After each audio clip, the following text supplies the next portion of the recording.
Hello, and welcome to Inspirations by Dr. Gale. This is episode 6. Today, my topic is What If I Had Killed Myself? This is part 1 of my new series titled Creating Your Roadmap to Success. In 2018, many of us were shocked to learn that 2 very famous individuals had died within a short period of time. Kate Spade was a successful fashion designer. Anthony Bourdain was an author and chef. His popular TV show, Anthony Bourdain, Parts Unknown, featured his food tasting trips throughout the world.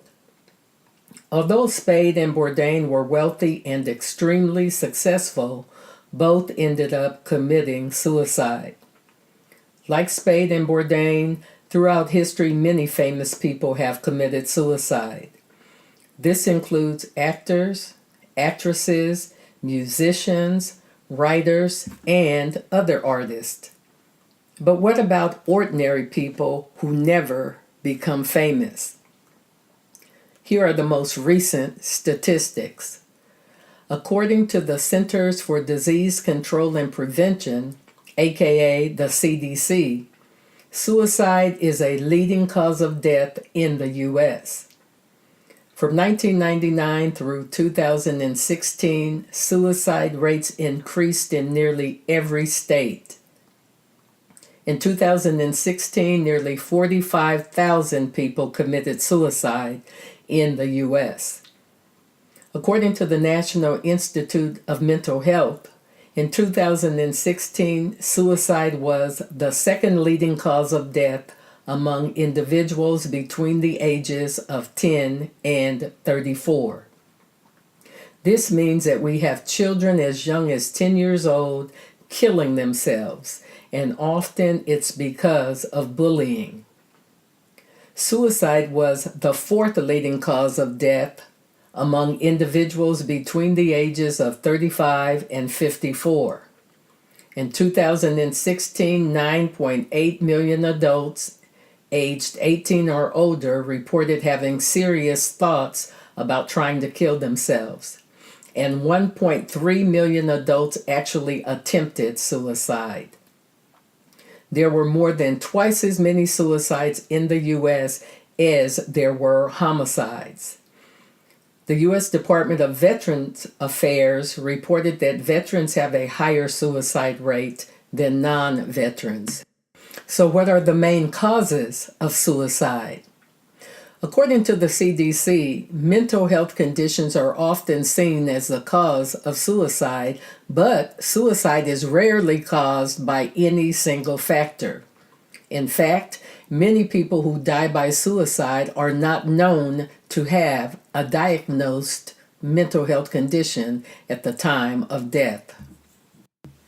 Here are some other problems that the CDC found to be common among suicide victims. These problems are listed from most to least common.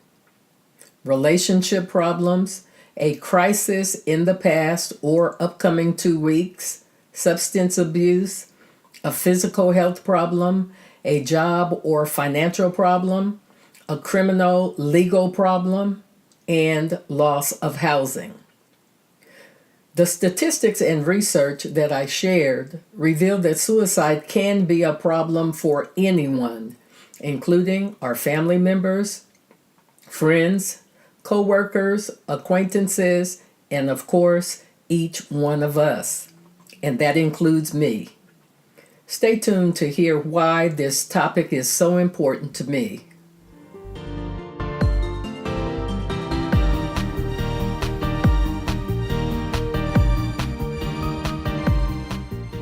Many years ago, my grandmother told me about one of my ancestors. This ancestor was a former slave who eventually committed suicide. Since then, I've learned that there have been several suicides in my family tree.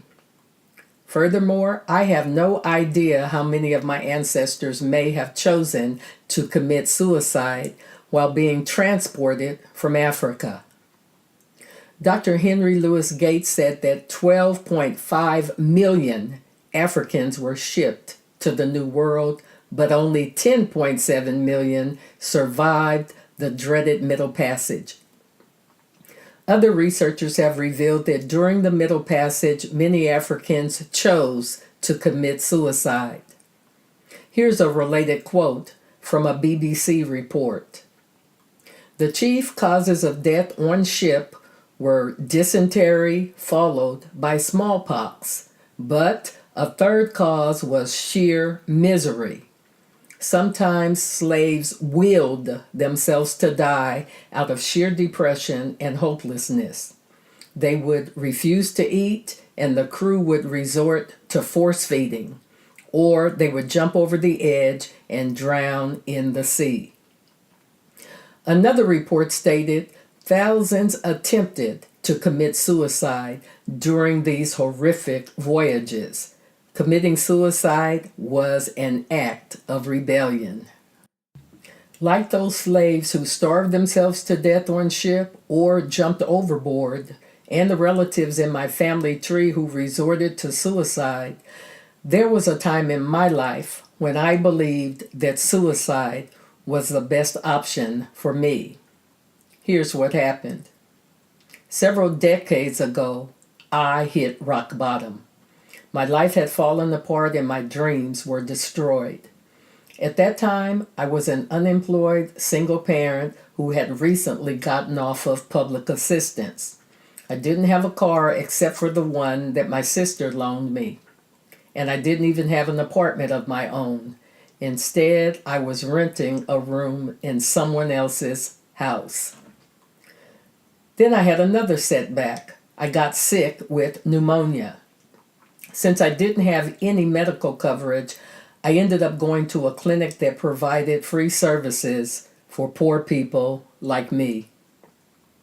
When it looked like things couldn't get any worse, I received a devastating phone call.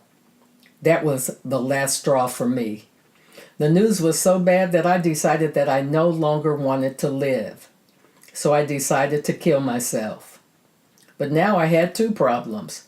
First, I had to figure out the best way, time, and place to end my life.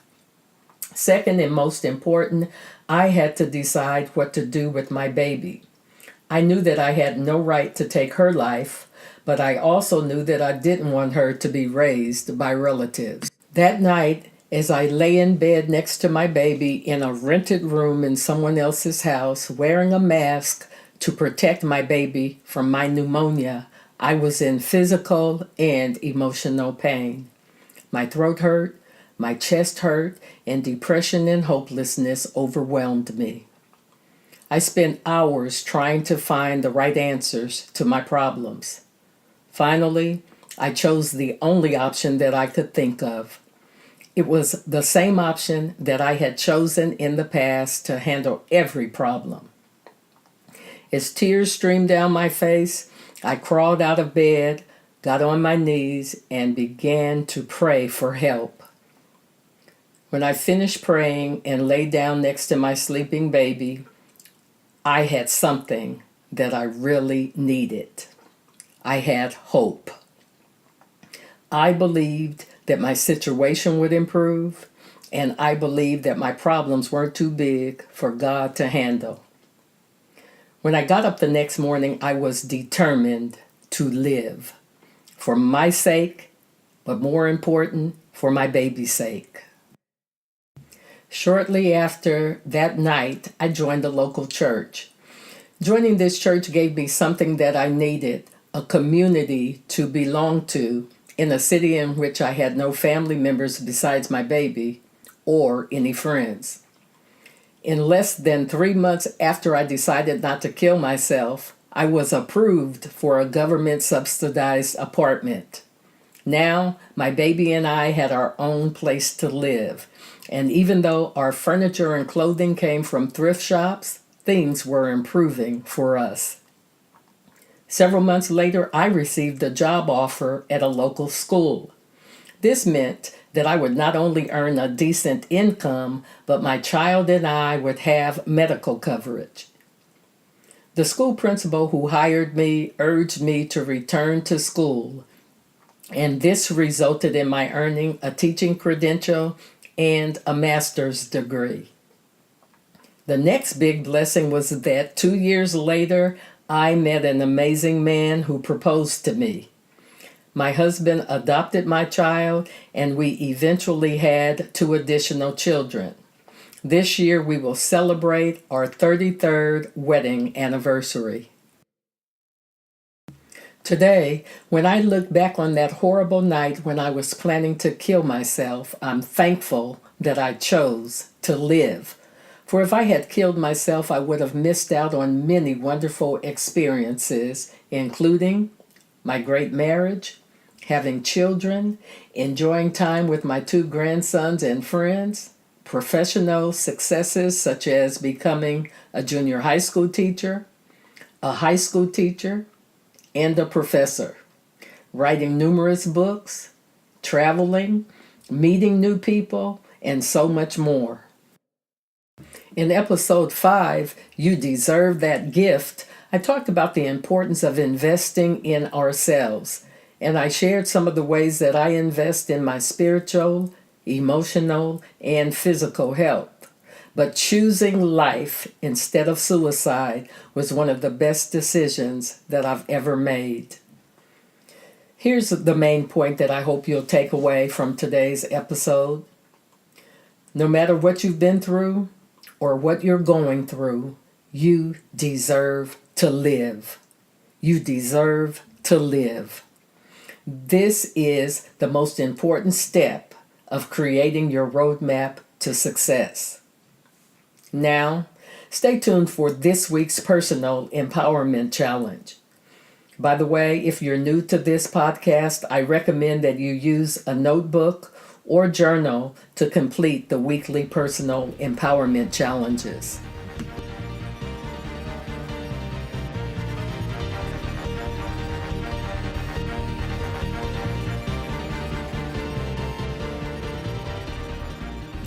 This week's Personal Empowerment Challenge consists of 4 exercises. In your journal or notebook, please do the following. Number 1, make a list of the warning signs that are associated with thoughts of suicide. These warning signs are seeming sad, depressed, anxious, or agitated most of the time, sleeping either all the time or not much at all, not caring about personal appearance, pulling away from friends, family, and society, losing interest in hobbies, work, school, or other things, expressing feelings of excessive guilt or shame, failure, lack of purpose in life, or being trapped, performing poorly at work or school, substance abuse, acting violently or taking risks like driving fast or running red lights. Finally, doing things to prepare for a suicide, such as giving away special personal items, making a will, or seeking access to guns or pills, or talking or posting about suicide online. Number 2, ask for help when you need it. In addition to reaching out to licensed professionals, family members, and friends, using the following resources may be helpful to you. The National Suicide Prevention Lifeline. The number is 1-800-273-8255. That's 1-800-273-8255. Or you can chat with someone online by going to the website www.suicidepreventionlifeline.org. www.suicidepreventionlifeline.org. Number 3, make a list of practical strategies that you can use in order to deal with depression, to motivate yourself to get out of bed each day, and to face one day at a time. For example, here are some strategies that I use. As I mentioned last week, I love to sing. Singing always cheers me up. When I was in Africa, far away from family and friends, singing cheered me up, and I try to sing every single day, especially in the mornings. I also listen to uplifting music, which improves my mood. Here are some examples. Even when I was a high school teacher, I used to play the song Hold On for One More Day by Wilson Phillips in my classroom to help students and to help myself. I love the song Get Up by Mary Mary. Kirk Franklin's song Lovely Day, and also his song Keep Your Head to the Sky, which also Earth, Wind, and Fire recorded long ago, are very, very encouraging songs. There's a famous gospel song that I love, which says, sometimes you have to encourage yourself. That's a great one. And then James Ingram's Yamo Be There. I love that song as well. Additional strategies that work for me are researching natural ways to deal with depression, and you can Google this and find lots and lots of strategies online. St. John's wort tea, lavender oil, real licorice, raw natural almonds, and that chamomile lavender tea blend that I mentioned last week are some of the ones that I've used in the past that have helped me. Walking in nature, especially at the beach, is very therapeutic for me. Counting my blessings helps me to keep the proper perspective about my problems.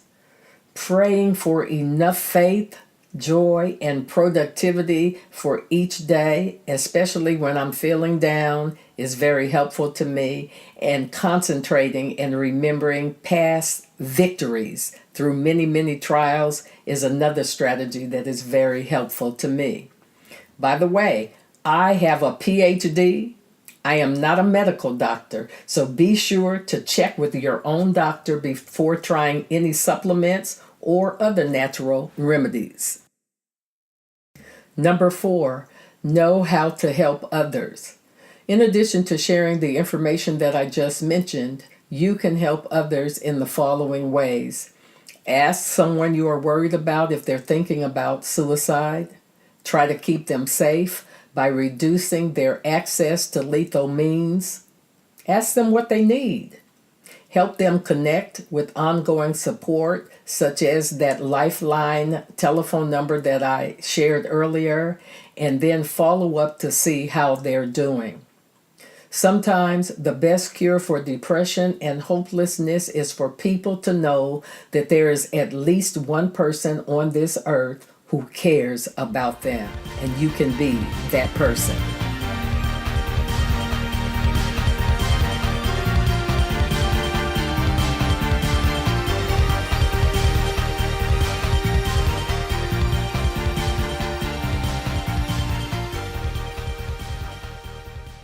Thanks for tuning in today.